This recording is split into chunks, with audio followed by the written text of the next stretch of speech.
د خان سړي په بازار کې د بنګړیو د ښځو د زیوراتو دوکان دی. نو بیا د ده خان یو مزدور نیولی کور ته به یې زنانه ورته اوبه راوړلې. یو ورځ دا مزدور 40 کاله وایي د مزدور اوبه راوړلې. یو ورځ چې اوبه راوړلې چې دا اوبه یې له خره نه کته کول یا دی نو دا د ښځې لاس یې داسې وسکونډه موږ سکونډل ورته وایي تا څه ورته او داسې یې که دا ښځه ده.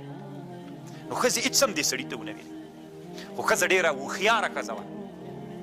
ښځه پوه شوله چې د هغه عهد ولې مات کړ د مزدور خادم چې مېړه د شپې راغی نو ورته ویې ویلې وایي کیسه راته وکړه.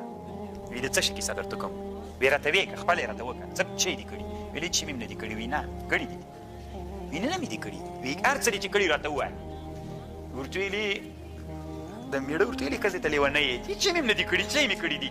وایي ښه راته ووایه ځکه دې کړي دي چې نن د تا 40 کلن خادم ما ته په بده سترګه نه و کتلي. نن چې ما